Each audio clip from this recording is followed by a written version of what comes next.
Todas, o sea, toda la audiencia, bienvenidos a la tercera jornada que tenemos dentro de la parte cultural de esta Semana de la Odontología Latinoamericana. Hoy vamos a tener el honor de estar acompañados por el licenciado Alberto José Muñoz, es licenciado en Psicología de la Universidad de la Aconcagua, presidente de la Federación de Psicólogos de la República Argentina, presidente del Colegio de Psicólogos de Mendoza, mandatos del 2012 al 2018, es miembro fundador de la Fundación GEPS, que significa Grupo de Estudios Psicológicos y Sociales, también es docente en la Diplomatura de Acompañamiento y Terapéutica de la Universidad Juan Agustín Maza.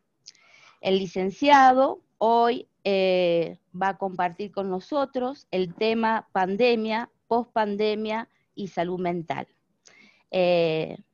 Alberto, muchísimas gracias por estar acá acompañándonos y bueno, somos todo oídos.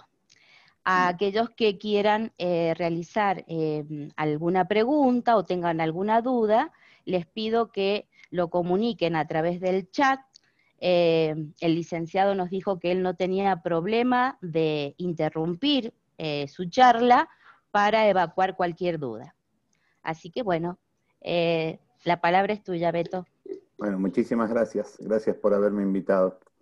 Primero, no hay drama en que todos me digan Beto. Al contrario, es la forma en que me conocen todos. Así Como a mi que, Corchi. claro, más allá del título, no hay drama que nos tratemos así coloquialmente, porque la verdad da una sensación de cercanía que también es muy importante en estas instancias. Desearles feliz día del odontólogo, aunque ya haya pasado, y abrazarlos, digamos, abrazarlas a cada uno de ustedes en la profesión que realizan. Ustedes saben que la representación de la odontología en mi casa materna, ha sido muy fuerte porque Maggie tuvo el consultorio en casa paterna-materna mientras tenemos casa paterna-materna. Así que yo he visto a cada uno de los pacientes, a cada uno de los usuarios del servicio de odontología y hemos olido todos los olores que también los consultorios suelen desplegar. Les agradezco esta invitación, voy a intentar hacer un acercamiento desde la situación que estamos viviendo. Para hacer este acercamiento a lo mejor yo tengo que aclararles algunas cosas que son importantes aclarárselas para que entiendan desde dónde hablo. En términos generales, bueno, les han dicho, dijo recién la Corchi, yo soy el presidente de la Federación de Psicólogos de la República Argentina y cada vez que nos encontramos como presidente de la FEPRA, participo en la Confederación General de Profesionales donde participan organizaciones de odontólogos. Y cada vez que nos encontramos vemos que tenemos algunas cuestiones similares en cuanto a la situación de salud, el proceso de salud en términos integrales en la República Argentina, y algunas cuestiones de naturaleza un tanto distintas, que yo calculo que también le deben estar pasando en alguna medida algún tipo de factura a vuestra profesión y al ejercicio de la profesión de ustedes en el marco de la pandemia. Estoy viendo que se está conectando una amiga y compañera, Victoria Biguetti, así que cuando me va a ayudar, digamos, mientras vamos hablando. Teóricamente el Beto Muñoz habla desde el paradigma del enfoque de derechos en el marco de salud mental. Esto me parece que es lo importante, que ustedes puedan saber de dónde estoy hablando para que si hay algún tipo de inquietud o duda, podamos entendernos de dónde también podemos discutirlo. Hablar de salud mental, ¿qué quiere decir esto, el enfoque de derechos en el marco de la salud? Que nosotros podemos abordar el proceso de salud mental desde distintas ópticas. Y parte de esas ópticas tienen que ver con diferenciaciones teóricas respecto de cómo entendemos nosotros los padecimientos humanos, los referidos centralmente en el orden del padecimiento mental. Para esto, digamos, es importante que en el marco de la psicología, nuestros aparatos psíquicos no funcionan con leyes físicas. Esa es una de las primeras cuestiones que nosotros tenemos como una suerte de inconveniente cuando transitamos procesos de conversación con otras carreras que entienden que filosóficamente, epistemológicamente entienden que ante un efecto hay una causa. En el caso de la psicología no tenemos ese tipo de posibilidades de trabajar de esa manera y tenemos que atender más a instancias que suelen ser complejas y como cualquier instancia compleja necesita procesos de resolución un poquito más rebuscados. Para poner un ejemplo, si yo estoy trabajando, algunos de ustedes, porque salud mental tiene muchísima prevalencia a pesar de que tiene muy mala fama. Tiene muy mala prensa salud mental, pero casi todos nosotros en nuestra familia hemos tenido o tenemos alguien que tiene algún tipo de padecimiento mental. Si alguno de ustedes ha tenido alguna vez un contacto con una persona que padece de depresión, nosotros intentamos hacer algo que tiene que ver con una cualidad física, digamos, que aprendimos que cuando, por ejemplo, tenemos más frío, nos arropamos o prendemos la estufa y tratamos de trabajar de la misma manera respecto de esa gente. Entonces, cuando están depresivos, le decimos a esa persona que está depresiva, dale, vení, acompañate, vestite y acompañame, así vamos a hacer tal cosa. No solamente tienen la imposibilidad cierta de hacerlo en términos de que tiene bloqueado el proceso de la voluntad para poder hacer eso en función de su padecimiento, sino que además contribuimos al proceso de deterioro de la autoestima en función de que le estamos exigiendo algo que no puede hacer. No solamente está mal por su padecimiento, sino que además se va a sentir mal en función de que no puede dar respuesta a ese pedido que uno hace genuinamente, pero que lo hace en función de cierto desconocimiento de cómo se nos mueve, por decirlo de alguna manera, la mente humana, ¿sí?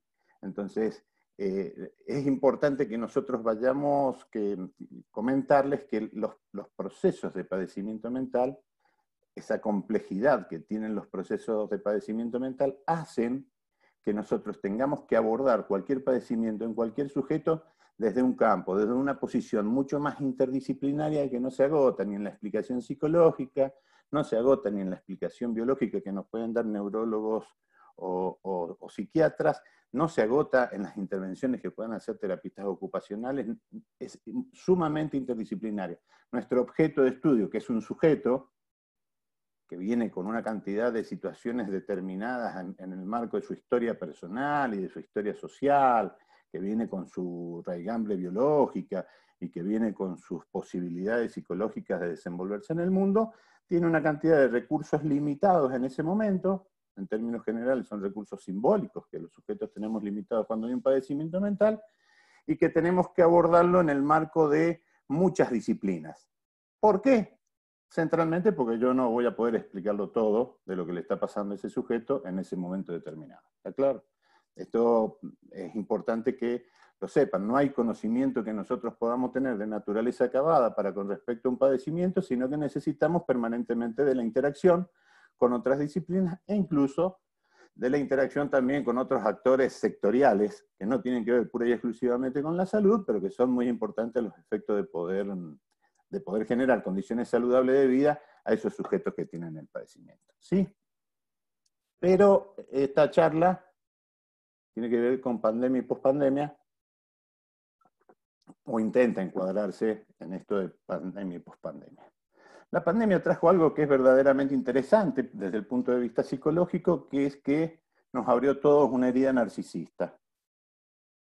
Nosotros estamos viviendo una época, desde hace unos años ya, en donde está muy puesto en valor una suerte de conceptualización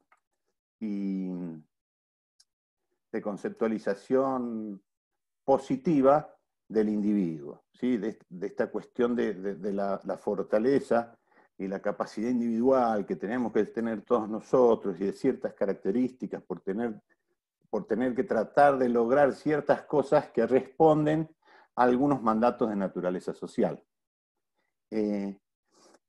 Esto provoca que los seres humanos tengan una tendencia a vivenciar algunas patologías, no me gusta a mí hablar de patologías, pero algunos padecimientos mentales que tengan que ver con ciertos trastornos narcisistas, ¿sí? Es decir, cuando se quiebra algo de esa organización del yo, un yo muy fuerte que se cree que todo lo puede, y que se le quiebra porque se le piantó a la señora, porque la novia le dijo que no lo quería más, o el novio no lo quería más, porque lo echaron del trabajo, se quiebran los sujetos y se caen. Bueno, estos tipos de trastornos narcisistas están muy presentes. Y lo que ha traído de novedoso la pandemia es que destruyó el narcisismo de todos. Por primera vez toda la comunidad, toda la sociedad mundial no sabe qué va a pasar con la pandemia. ¿Está claro? Digamos, esto es un fenómeno que no lo ha vivido, nuestras generaciones no lo han vivido anteriormente porque no hemos tenido una pandemia de este tipo. Entonces, lo primero que tenemos que saber es que las cosas que podamos hablar nosotros desde acá, las vamos a hablar en términos generales como, no como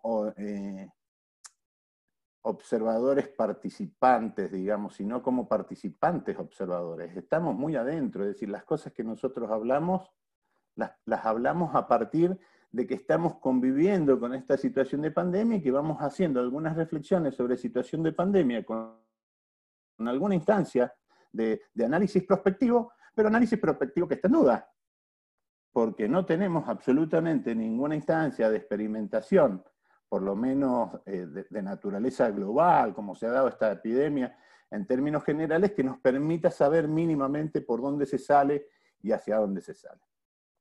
Cuando empezó el bodrio este, yo soy medio boca sucia, acá somos pocos, entonces si se me escapa una mala palabra, yo les pido que me digan, no corresponde, y yo me voy a dar cuenta allí, pero cuando se armó este quilombo, ¿sí? Que es un quilombo tremendo, digamos, es una escena, es una escena de emergencia, de crisis de emergencia, con cierta cronicidad, digamos, se ha cronificado esta situación. Pero cuando nosotros empezamos con esto, cuando llamaban de radios así para decir, ¿y qué es lo que cómo tiene que enfrentar las cosas la sociedad?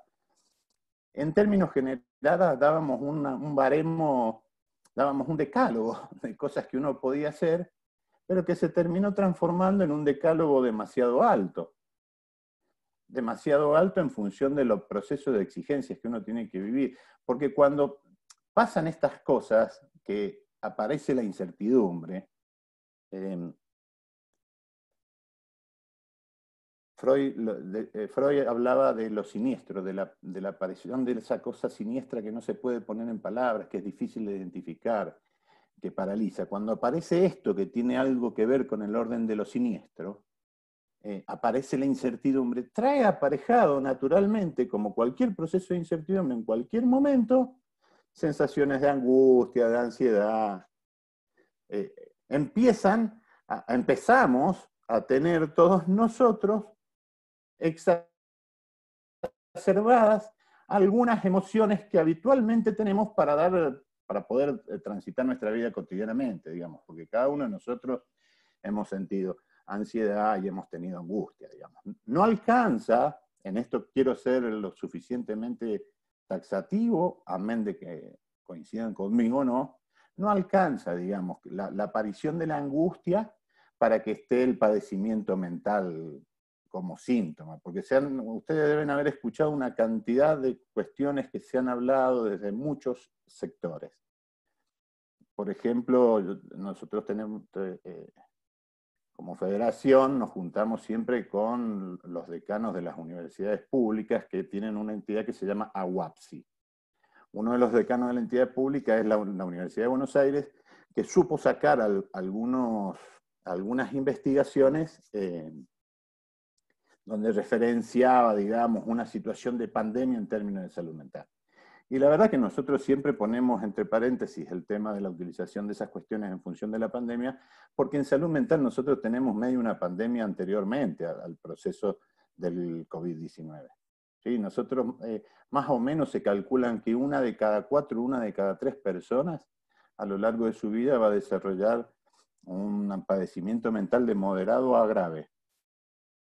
Es decir, que, por supuesto, se incluyen allí aquellos padecimientos que el ser humano tiende a esconderlos rápidamente y algunos otros padecimientos que son absolutamente normales en función de la evolución de la vida, digamos. Metemos ahí epilepsia, psicosis, trastornos bipolares, depresión, todos los trastornos de ansiedad, cuando se configuran como trastornos, no las instancias de ansiedad que no alcanzan a catalogarse como trastornos, y las demencias, digamos, que son las grandes, y ahora se han incorporado, ahora no, hace 20, 25 años, se han incorporado un montón también de cuadros diagnósticos en el marco de la salud mental que tienen que ver con niños, niñas y adolescentes, instancias que nosotros, algunos actores, intentamos desde lo teórico y desde los espacios prácticos y políticos de formación, intentamos, insisto, poner entre paréntesis, porque muchas de esas cuestiones que nosotros terminamos categorizando como padecimientos mentales del niño,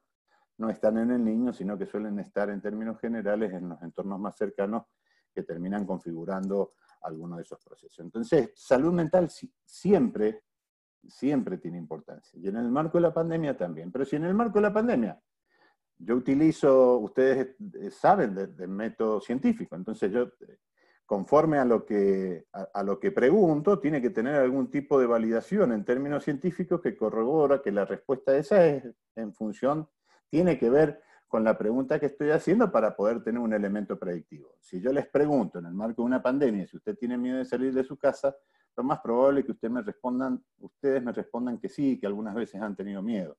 Bueno, esto no configura un síntoma de depresión. ¿Por qué no configura un síntoma de depresión? Porque es absolutamente natural que en el marco de una epidemia uno tenga cierto resquemor de salir de la casa. Entonces, por ahí siempre hay que tener mucho cuidado en cómo se usan los procesos metodológicos en términos de la cuestión científica, como para que yo después no me equivoque cuando extrapole los resultados de cualquier investigación al marco de la comunidad y termine generando una situación así medio de tensión. ¿Qué es lo que sí hemos observado y que han sido públicos? Han habido, ustedes habrán observado, han habido hechos públicos. Han habido hechos públicos que han tenido mucha repercusión en la televisión o en los medios radiales, y que tienen que ver con una dificultad grande que hemos tenido todos los actores de los dispositivos de salud, particularmente los actores de dispositivos de salud mental, en cuanto a la discusión que hubo respecto de la esencialidad de nuestro trabajo. Se enteraron que hace muy poquito murió un policía acuchillado por un muchacho que también falleció posteriormente, que tenía una psicosis, y se empieza a trabajar sobre quién no lo atendió, por qué no lo atendimos. Bueno, lo esencial en el marco de la pandemia, una cuestión que nos ha costado mucho a nosotros que lo entiendan los organismos de gobierno, no está dado por el trabajo del psicólogo, sino está dado por la emergencia que tiene el sujeto en poder recibir algún tipo de atención de parte de los actores de salud mental. Allí radica la esencialidad. Digamos, no radica en que cada uno de nosotros vaya al consultorio, todo eso no sirve. La esencialidad tiene que ver con que cuando yo necesito tener acceso a un dispositivo de salud mental en función de que estoy en riesgo cierto inminente, ese acceso se dé eficientemente. Yo les decía que al principio nosotros habíamos arrancado con una cantidad de indicaciones a todas las poblaciones muy altas, y que a lo mejor servía para los primeros 15 días. Si uno tenía una instancia de naturaleza, una instancia de cuarentena de 15, 30 días, es posible que uno haga un esfuerzo en cuanto a la utilización de su energía psíquica para poder cumplimentar todos los pasos que el jetón que habló por la radio me dijo que había que hacer. El jetón o la jetona. Bueno, cuando nosotros llevamos 200 días entre confinamiento, pandemia, entre distintas instancias, tenemos que darnos el permiso, dárnoslo nosotros, el permiso de poder aflojar también con ciertos niveles de exigencia. Yo calculo que en la Facultad de Odontología no pasa, pero si ustedes conversan con cualquier docente de nivel medio o de nivel primario, hay un proceso de sobreexigencia para con respecto de poder cumplimentar con ciertas tareas que está requiriendo un notable desgaste de naturaleza psíquico para poder hacerlo. ¿Y por qué de notable desgaste de naturaleza psíquico para poder hacerlo? Y porque nos sacaron las rutinas. Entonces vos, ¿cómo ¿Cómo hacemos nosotros para devolver rutina? Una de las cosas importantes, por ejemplo, si ustedes tienen niños chicos o adolescentes, es a tratar de acompañarlos a que tengan rutina. Yo les cuento una infidencia. No voy a hacer epidemiología de la particularidad, digamos, se los cuento como una anécdota. Yo tengo 2 hijos, Juan Facundo y Emilia. Creo que tienen la orientación a partir del sábado y el domingo. Emilia me dice, hoy nos toca sábado, digamos. Está cronificada en función de ese encuentro familiar del domingo, alrededor, digamos, los procesos rutinarios han cambiado, se han desajustado. Entonces, si uno tiene que hacer un esfuerzo muy grande por volver a tener la rutina, la verdad es que la situación en la que estamos no da para que todos hagamos esfuerzos permanentes como si nada estuviese pasando fuera, digamos. Esto es una cuestión central. Afuera están pasando cosas y son cosas lo suficientemente graves, que tienen suficientemente impacto, que hacen que nosotros tengamos que reformular algunas cosas. Entonces, sobre esa primer gilada que dijo el Beto, che, no, la rutina es muy importante, traten de adecuarla, como han pasado 200 días, si nosotros nos ponemos, por ejemplo, solo con el tema de la rutina, va a llegar un momento en que nosotros mismos vamos a ponerle mucha energía psíquica a eso, de la rutina, y vamos a dejar de atender otras instancias que son verdaderamente importantes. Ante el miedo hay 2 instancias primitivas de reacción. O enfrentamos o evadimos. La instancia de evadir el miedo es aplazar hasta que vuelva a aparecer ese objeto fobígeno. Nosotros estamos enfrente de un objeto fobígeno que no lo vemos. Tenemos un quilombo grande, digamos. No vemos el objeto fobígeno. Está dando vueltas, ¿sí? Hemos tenido malas experiencias en términos de comunicar al principio, porque lo que nosotros tenemos que tratar de tener una distancia, no es un aislamiento social, nosotros tenemos que tener una distancia física. Y que en el marco de estar hiperconectados, nos ha agarrado ahora hiperconectados. Ustedes imagínense qué hubiera pasado si hubiera agarrado hace 40 años atrás, sin este nivel de hiperconexión, cómo hubiesen sido los procesos de comunicación. No les hablo 100 años atrás, les hablo menos, 35 años atrás. Yo con 12 años y sin teléfono fijo en casa. ¿Cómo hubiese sido, digamos, el proceso en el marco de una pandemia? ¿Cómo hubiésemos podido, no teníamos recursos para levantar un teléfono y decir, ay, menos mal que te escucho, lo bien que me hace escuchar? Bueno, todas estas instancias que tienen que ver con la conexión social. ¿Y por qué es tan importante la conexión social? Porque en el marco de una sociedad absolutamente muy imbuida de la importancia del individualismo, es medio una sociedad que termina negando cómo somos nosotros. Los seres humanos somos los únicos cachorros que si no somos abrazados por un otro, cuando nacemos, nos morimos. Somos los únicos bichos en la única especie que si no es agarrado, y cuando me refiero a agarrado no me refiero solamente a que es, digamos, los experimentos, esto que lo agarra la loba, lo agarra el mono, no, somos abrazados además en el lenguaje, somos atravesados en ese lenguaje, dejamos de ser, digamos, en esas comunicaciones, en esas primeras palabras que tienen aquellas personas que tienen el deseo de tomar contacto con ese niño, ni siquiera me refiero a papá y mamá, las personas que tienen ese deseo de meterlo en el mundo de los chicos, nosotros tendemos a desaparecer. Entonces el proceso de aislamiento social es un proceso errado en términos de los gobiernos, en términos de comunicación. Lo que nosotros tenemos que tener, y vamos a tener que seguir teniendo, es una sana distancia física a los efectos de evitar tomar contagio con esta situación terrible que es la situación de la pandemia. Lo que les cuento también me da pie a otra cuestión, digamos, que me parece acá hay gestores de lo público, ¿sí? En esta charla. Entonces, en el marco de estos gestores de lo público, creo que siempre es muy importante. Hay 2 cosas. Cuando hay zafarrancho, el zafarrancho es cuando se prende fuego el barco, es una práctica que se suele hacer, digamos, en la marina, y se practica antes. En el zafarrancho, cada uno de nosotros solamente puede hacer lo que tiene ordenado en función de la práctica. nosotros nos hemos encontrado con algo para lo que no tenemos práctica. Entonces hay que construir, ¿qué hacemos ante el zafarrancho? Sin tener la práctica previa. Bueno, para eso me parece que son muy importantes todas las instancias de reflexión crítica respecto de cómo estamos haciendo las tareas. Eso me parece que es una cuestión central, que en eso conviene ponerle tiempo, ponerle espacio. Yo veo algunas instituciones que se siguen moviendo conforme a la ansiedad de quienes están en las instituciones y que ante el zafarrancho, digamos, terminan potenciando la situación de crisis. ¿Está claro? Entonces nosotros ante estas situaciones, se los digo en términos de salud mental, cuando aparece una situación de crisis en un sujeto, yo tengo una guía de cómo se deben hacer las cosas. No tengo la guía de qué debo hacer yo, lo que tengo que hacer yo tiene que ver con el arte y con la situación particular con la que el sujeto me encuentro, pero no puedo ir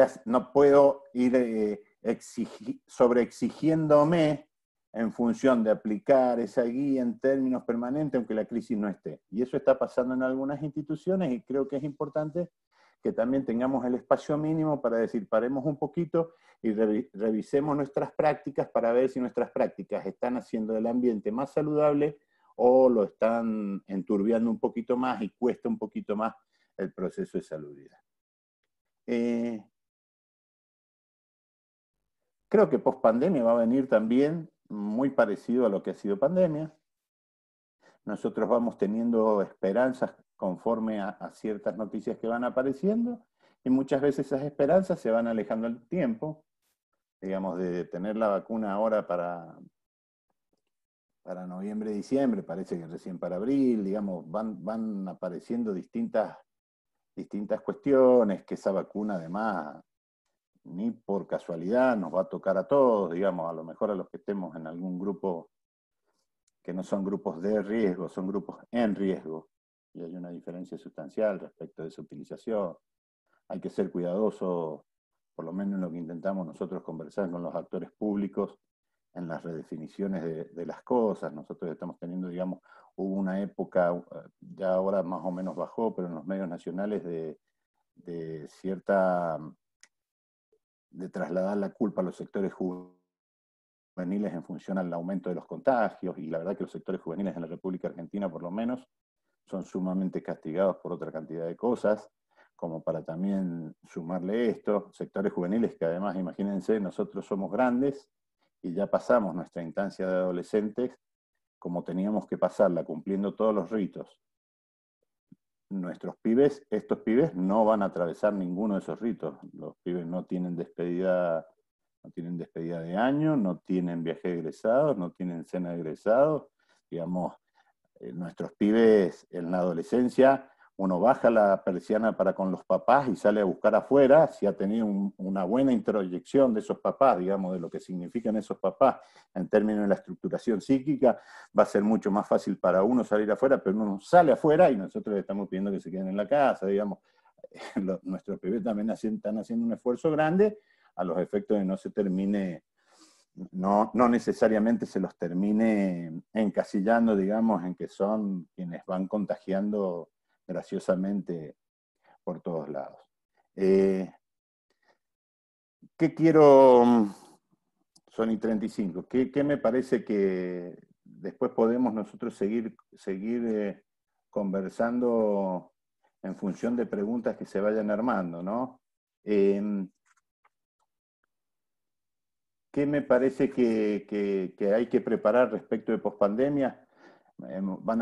Vamos a tener que volver a ser creativos. Yo no me imagino que los odontólogos van a poder atender rápidamente sin tener los protocolos que estamos teniendo actualmente, digamos. Eso no va a pasar ni con las odontólogas, ni va a pasar con nosotros los psicólogos. No vamos a tener esa capacidad y va a pasar inclusive con la gente, que mucha gente va a seguir teniendo algunos cuidados de participar en instancias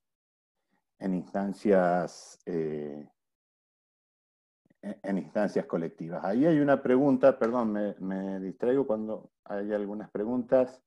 Volver a las aulas con todas las medidas de distanciamiento físico, la conexión virtual. Yo lo que estoy observando respecto de la conexión virtual es que, insisto con esto que tomé antes, Laura, como hay una suerte de sobreexigencia por parte de todos de tratar de cumplir de la mejor manera ante esta situación nueva, hay también un nivel de sobredesgaste. Yo no sé con los universitarios en términos de la Facultad de Odontología, pero por ejemplo nosotros, yo además de esto soy el psicólogo del Departamento de Aplicación Docente. Soy el único jetón de psicología que hay ahí en el DAD. Son 2.000 pibes. Nosotros tenemos en el Departamento de Aplicación Docente, que es una escuela de la Universidad Nacional de Cuyo, 2.000 pibes, casi 2.000, 1.900, en 2 turnos. A nosotros nos ha dado muy buen resultado hacer... se los pongo en términos de la escuela, pero para que ver si podemos verlo, si puedo explicárselos en términos simbólicos. La escuela, el proceso de adecuación de la escuela con la pandemia, con toda la virtualidad, no incluyó los recreos. ¿Está? Lo único que incluyó fue el mandato. Digamos, no pensamos en absolutamente ningún espacio, no digo que sea el espacio de 10 minutos, no pensamos en absolutamente ningún espacio que le diera la posibilidad a nuestros pibes de encontrarse con esa misma instancia que es el recreo. Dimos mandato. Entonces, ¿qué supo funcionar muy bien? Supieron funcionar muy bien ciertos tiempos fuera que hicimos respecto del envío de actividades. Eso funcionó bien, porque nos permitió articular otros espacios de conexión sin la exigencia de la tarea por hacer. Tarea por hacer que en función de toda esa sobreexigencia que han tenido los docentes, en algunos casos llega el viernes a las 11 de la noche a la casa de un adolescente. Imagínense qué hace un adolescente, imagínense la cara de un adolescente cuando le recibe un mensaje que llegó una tarea el viernes a las 11 de la noche. Bueno, estas cuestiones seguramente serán ajustadas para la próxima pandemia, pero en este marco, hasta que uno no para y no habla en términos institucionales y no puede conversar con todos, no hay posibilidades de arreglo. Yo lo que sí creo, no sé si tienen que volver ahora, porque no soy una especie, no soy epidemiólogo para poder decirlo. Yo lo que sí creo es que a lo mejor nosotros tenemos que pensar que tiene que haber una vuelta y que hay que prepararse para la vuelta porque también emocionalmente va a tener un altísimo impacto la vuelta. Digamos, la vuelta va a tener un alto impacto. Pregúntenle, qué sé yo, a cualquier persona, la ama, y cuando tenga que ver a su nieta. O piensen en los chicos que están en 5º año, que se están yendo del departamento de aplicación docente y que nosotros en abril del año que viene, si hay condiciones, les decimos vengan y presenten los buzos. Esa instancia de naturaleza emocional va a ser muy fuerte. O piensen en los chicos que tienen más o menos equipos así de estudio en odontología. Van a haber naturalmente algunas instancias de encuentro emocional que van a tener que ser acompañados por todos nosotros. Yo quiero contarles, saben acá, nosotros hicimos en algún momento un proceso de acompañamiento terapéutico con un chico que estudiaba en odontología, ¿recuerdan? Sí. Una vez nosotros hacíamos un proceso de acompañamiento, eran 3 acompañantes terapéuticos, este chico hizo una instancia de reflexión respecto de las posibilidades que tenía de seguir estando en la facu, e hizo uso de su derecho de decir no estudió más, digamos. La facu nos convocó en función del derecho que tenía de estudiar. ¿Por qué lo traigo esto como un ejemplo que estaba cerca de ustedes? Porque una vez nos cuenta uno de los acompañantes que se da una situación en el marco de una clase como una cirugía, creo, una cuestión así, y que una compañera de él salió al balcón donde estaba él y el acompañante en muy malas condiciones. En muy malas condiciones que te agarra un cagazo y salís, digamos. Y que cuando se vuelve nos dice, esta está peor que yo, le dice el acompañante terapéutico. Y más allá de las definiciones de si está peor o no, digamos, los procesos de salud mental, cualquier padecimiento de salud mental lo que requiere son dos instancias muy importantes de parte de cualquier persona. Los procesos de acompañamiento, de sostén y de apoyo, ¿sí? Y apoyo, más apoyo que acompañamiento, digamos, porque por ahí uno cuando acompaña medio estorba. En cambio, el apoyo es mucho más eficaz. Cuando uno lo necesita, tiene donde apoyarse. Como última situación que quiero ahora mencionarles, es difícil que con ustedes, yo creo, particularmente yo creo que los procesos de atención en salud mental, para que sean accesibles, tienen que ser lo más comunitario posible. Que sean comunitarios significa que cada uno de las personas que tiene contacto con otro tenga algún entrenamiento en escucha de manera tal de poder identificar cuando hay algo del padecimiento mental en el otro sujeto, que en términos generales se cuenta. Con ustedes es más difícil por el tema de que está con la boca abierta y todo lo demás, pero que se pueden observar. Y que se los digo ahora porque se los comunico a todas las personas, con las que nosotros vamos interactuando. Una persona está atravesando una situación de padecimiento cuando hace 3, 4 noches, hace 3, 4 días que no duerme, que no descansa. ¿Está? Digamos, esa es una situación central, que no descansa, que se acuesta a dormir y se despierta cada 1 hora, no puede. Ese cuadro se ve muy claramente cuando nosotros tenemos ataques de ansiedad. El ataque de ansiedad, ¿por qué lo traigo? Porque es sumamente epocal, es muy de esta época el ataque de ansiedad. Es muy probable que todos nosotros tengamos ataque de ansiedad o hayamos tenido un ataque de ansiedad o lo tengamos más adelante. Suele estar muy atado, digamos, a estas cuestiones de la cuestión narcisista, digamos, porque suele darse a partir... hay un médico psiquiatra muy viejito ya, pero muy capo, se llama Eduardo Galende, él dice que no se vuelve loco el que quiere, sino el que puede. Esto es, aquella persona que tiene cierta estructuración biológica y de constitución subjetiva, y que le pasa a un desencadenante de este tipo, digamos. En el sur de Brasil, los indígenas se cagan matando cuando pierden la cosecha. Bueno, hay otros tipos que no pueden con una herida narcisística y se boletean cuando los deja la señora, digamos. Nosotros tenemos todavía este tipo de expresiones conforme a la sociedad. Entonces, una de las cuestiones que ustedes tienen que estar atentas para con cualquier sujeto con el que interactúan es que el sujeto no está pudiendo descansar. Si el hijo de ustedes duerme desde las 6 de la mañana a las 2 del mediodía, bueno, vamos a tener que ordenar después esa rutina porque así no va a poder laburar conforme a los horarios de la sociedad. Pero si está durmiendo, no es para preocuparse. Y el otro gran tema, el ser humano, los síntomas en psicología no tienen que ver con lo que el otro observa de mí, tienen que ver con cómo interfiere con mi organización. ¿Sí? Nosotros decimos en psicología que hay síntomas egosintónicos y egodistónicos. En sintonía con el yo, no me hacen ruido. ¿Está? Si están en distonía con el yo, si me hacen ruido a mí, ahí está el padecimiento. Entonces, cuando nosotros hablamos de padecimiento, tenemos que ver si el sujeto puede hacer las cosas que le traen placer. Si el sujeto no puede hacer las cosas que le traen placer, estamos ante un problema difícil en términos de padecimiento que tiene que tener de la mejor manera posible el mejor nivel de acceso. ¿Acceso a qué? A trabajadores de salud mental profesionalizados que permitan poder ayudar. Bueno, ustedes saben lo que es el yo, ¿no? Sí, han tenido psicología en la secundaria muchos de ustedes.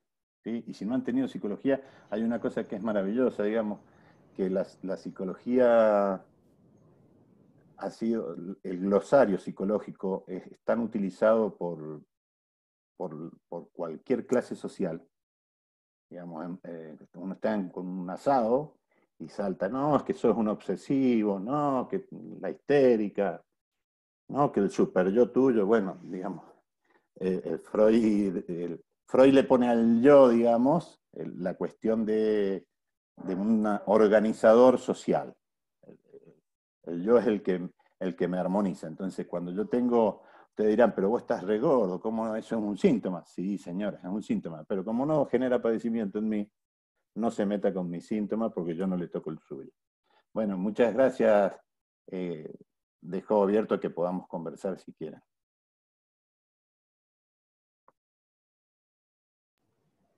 Muchas gracias, Alberto. No sé si alguien quiere consultar algo. Eh, yo anoté varios tips, me he anotado varios tips, porque mucho de lo que vos estás comentando, eh, quizás uno no se da cuenta, ¿no? Pero lo he visto, lo veo en mi familia, en mis hijos que son adolescentes, y a lo mejor uno no le da la importancia que le debería de dar a todas estas cosas que vos has dicho. Por ahí yo digo, bueno, estoy tranquila porque no salen, ¿viste? Porque están conectados con sus amigos a través de una computadora, pero tampoco eso es bueno. Entonces, bueno, o sea, son cosas que uno tiene que replantearse y arreglar. Lo que pasa es que uno también está permanentemente frente a la computadora. Y bueno, es muy importante todo lo que, los Bien, consejos que has vertido, o sea, a mí me han servido muchísimo. y Muchísimas miren, gracias. no es que gracias, les voy a cobrar después. Lo que hay que tratar de hacer, como yo les dije que nosotros somos bichos sociales, es siempre meter al otro. Entonces, yo veo que mi hijo está medio clueco. Bueno, intentar abrir todas las posibilidades de meterlo, de que él pueda hacerlo, ¿sí? Y esto lo podemos hacer con los pibes. Si tienen pibes chicos, denle posibilidad de jugar, denle posibilidad. Por ejemplo, nosotros tenemos una situación. El mundo adulto cree que el niño es un hombre grande en un cuerpito chico. ¿Sí? Y la verdad que los niños son niños y pueden responder conforme a cómo pueden responder. Nos pasa también con los grandes, digamos, no es lo mismo conversar con un odontólogo que conversar con un barrendero, digamos, la posibilidad de recursos simbólicos que tenga ese sujeto para poder contestarme, aunque sea una pregunta medianamente compleja, va a ser distinto. Y pasa con los pibes. Entonces nuestros pibes por ahí responden con rabietas o responden con berrinches. ¿Y por qué la forma que tienen de responder? Porque no tienen otra posibilidad. ¿Ah? Alejandra, me parece, levanta la mano, ¿es eso?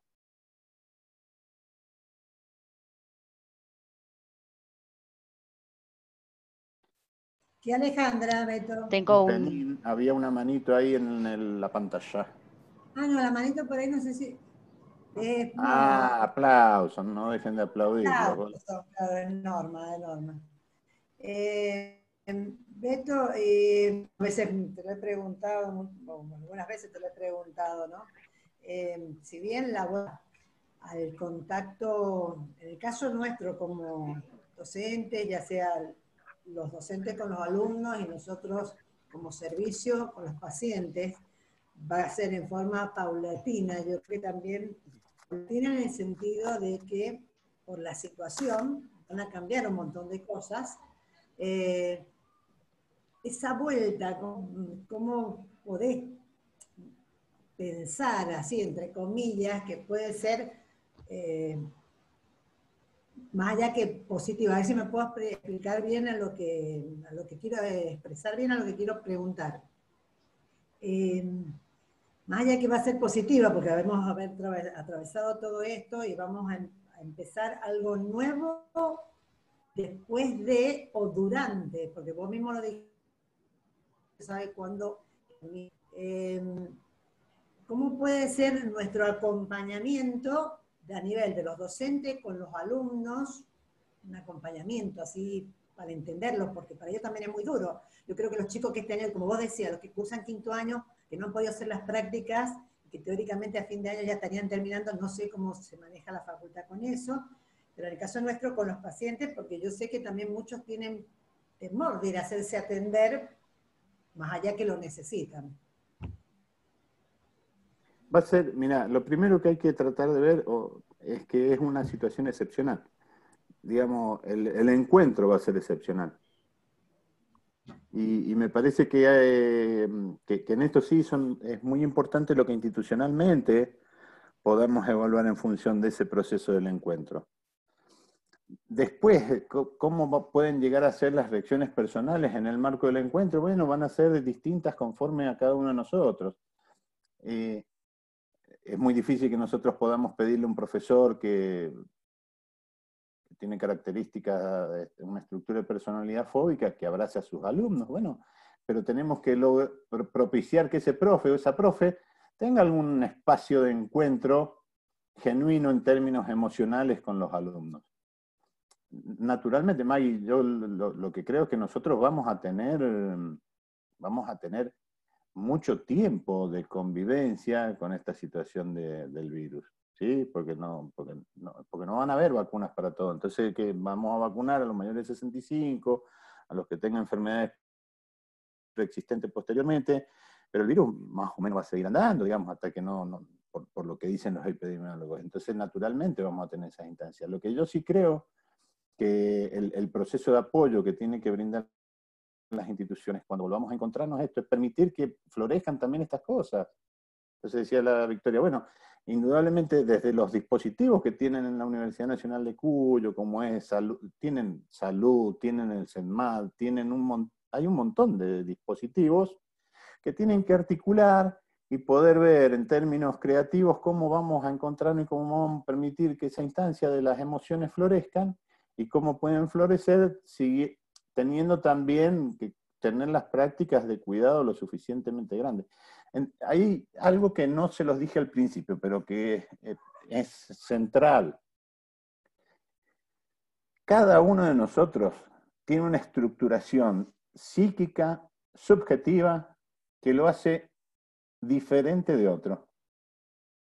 Y esta es una de las grandes diferencias que nosotros tenemos, por ejemplo, lo que nos cuesta mucho a nosotros poder conversar con los médicos psiquiatras, digamos. Que,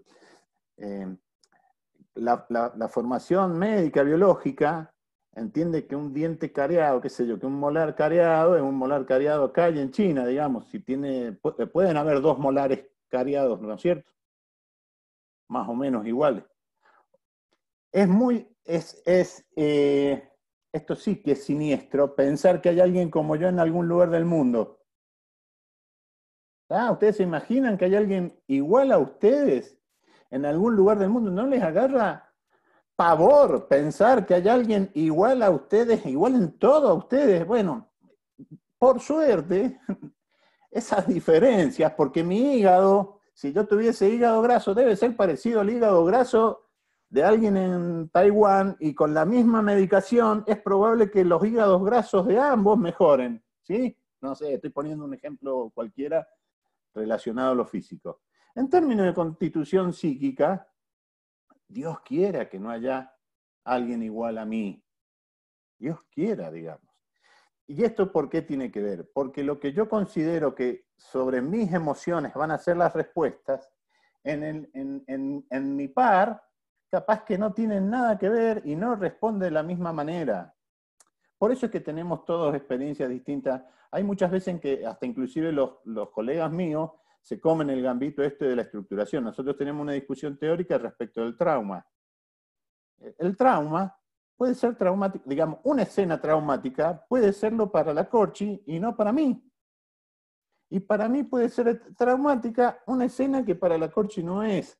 Es decir, el trauma tiene que ver con una situación que pasa en la vida, que es cotidiana, que tiene cotidianidad porque les pasa a un montón de gente, y que para mí tiene un impacto subjetivo que hace que ese trauma tenga un lugar muy importante en mi estructuración psíquica, que a lo mejor no lo tiene para la Corchi. No sé si me explico, porque hay gente que reacciona ante una situación de un robo violento de una manera, y hay gente que no puede salir nunca más de la casa. Bueno, porque las estructuraciones psíquicas son distintas. Es esto de que yo le decía de Galende, que se vuelve loco el que puede, no el que quiere. Tal cual. Tal Gracias. cual. No sé si hay alguna otra pregunta. Parece que no. Bueno, Beto, nuevamente, en nombre de la Facultad de Odontología, muchísimas gracias por dedicarnos, regalarnos esta hora que ha sido, la verdad, muy enriquecedora. Así que, bueno, en nombre de todos, muchísimas gracias. y bueno, ya pronto te estamos haciendo acercar un certificado de agradecimiento por acompañarnos en la Semana de la Odontología Latinoamericana. Así que bueno, un beso grande, un beso a todos. Los invito porque después de esto nosotros ahora cerramos acá y seguimos con actividades académicas, así que bueno, están todos invitados a estas actividades, si quieren seguir compartiendo con nosotros esta Semana de la Odontología Latinoamericana. Y bueno, un beso grande a todos. Bueno, No sé, gracias. el vicedecano, Beto, si quiere aportar algo. Beto, muchas gracias por acompañarnos, darnos esta manito en esta época. Bienvenidos a nuestra casa, aunque sea en forma virtual. Y me llamó la atención algo cuando dijiste, si se va la señora, uno se pega en un tiro, y si hace una fiesta, ¿está loco? No. Bueno, Beto. Ni te cuento, Carlos, la fiesta que hace la señora, aparte. Claro, se puede dar a la inversa. Yo quiero despedirme a ustedes agradeciéndole que nos permitan, yo me identifico con un término brasilero que es de los mentaleros, que somos todos aquellos trabajadores del campo de la salud mental. Entonces, para nosotros, salud mental que está muy depreciada, muy desvalorizada, muy estigmatizada, tener la posibilidad de hablar con otros trabajadores profesionalizados de la salud en función de lo que es salud mental es muy importante y me llena de gozo. Es que así debe ser, o sea, debemos funcionar como un equipo, o sea, porque somos un individuo, nosotros también, o sea, no solamente somos dientes, o sea, somos un individuo con muchas partes, o sea, hay que tener siempre cuenta todo el contexto y el contexto del individuo, no solamente el individuo en sí, sino todo el contexto. Así que es importantísimo, todas estas instancias son importantes. Somos cuerpo, mente y alma. Bueno, Por eso le digo. está, como verás, Beto, está tan lindo que nadie se va. O sea, todos quieren seguir estando acá. Pero en cuanto me digan, yo me desconecto. No va a faltar que te volvamos a invitar, ¿sí? No hay ningún Para problema. volver a tener otra charla. No hay ningún Porque problema. es muy lindo tener esta Al charla. contrario, Más así si lo hacemos en grupo. Muchas gracias, exactamente.